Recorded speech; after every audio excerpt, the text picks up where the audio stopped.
Hello, welcome to Look East. In the programme tonight, firefighters tested to the limit as 6,000 tonnes of wood chip goes up in flames at a power station. We're trying to stop that from spreading because there are many thousands of tonnes more in there. A patient with Parkinson's claims he was left to hitchhike home from hospital in the early hours. I fully understand that mistakes can be made. You've got to learn from your mistakes. I feel they should learn from this. Prince Charles down on the market in Great Yarmouth. And how do you control a stammer?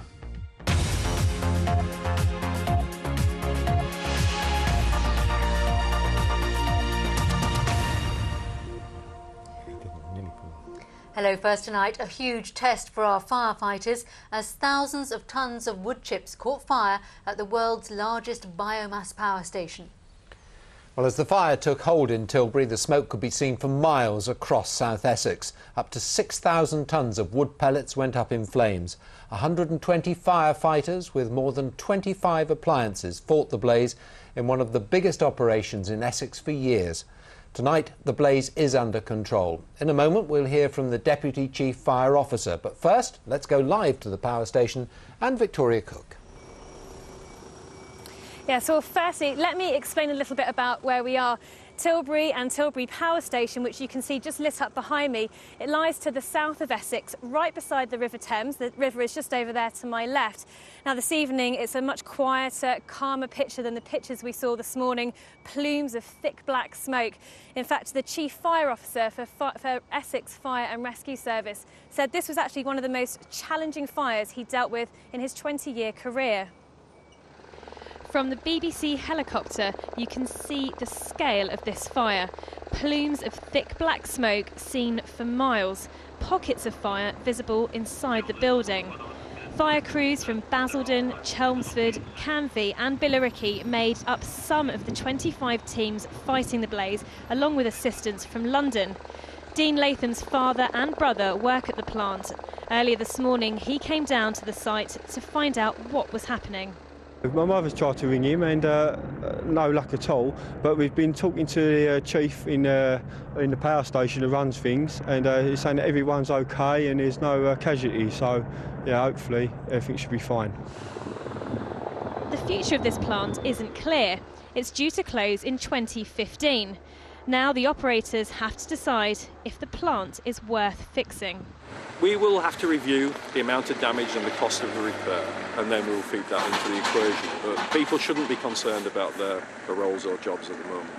The power station was generating before the fire, and so my operators shut, as soon as we had indications of a serious fire, they shut the power station down in a controlled way. So the main plant, the boiler and turbines, have not been damaged. This fire is confined to the bunker house. It's hoped that the plant may reopen partially in the next few days. Now, this evening, the plant's operators at RWE npower are reassuring local people that their electricity supply won't be affected by what's happened here today. As soon as this plant was shut down, another plant was switched back on, so the grid wasn't affected. Now, obviously, the attention turns to the investigation and what caused this fire. Back to you. Victoria, thank you very much.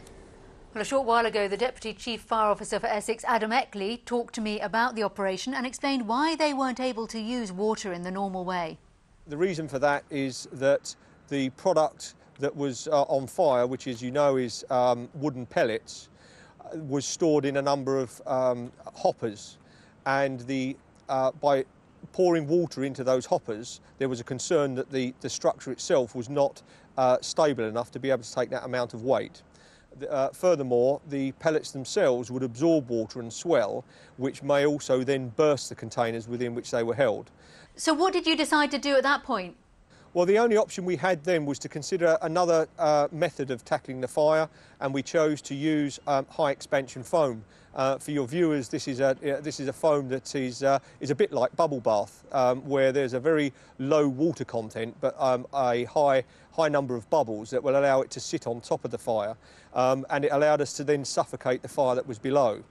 So, but it did mean, unfortunately, that we needed to put our firefighters at risk in an environment that was unfamiliar to them, that was also filled with very black, acrid smoke at the time. Did it go completely according to plan? Well, I'm pleased to say that we've got the outcome that we hoped for. We've saved 3/4 of the potential fire spread. In fact, the 2 hoppers where the fire was first reported, the fire has been contained within that environment. The other 6 hoppers where the fire could have spread to remain unaffected, and we are now considering ways of moving the product that's in those hoppers away from the fire scene, so that we can, in a controlled way, deal with the wood chippings that were alight during the day. Obviously, the fire is now under control, but how long do you think you're going to have to stay there?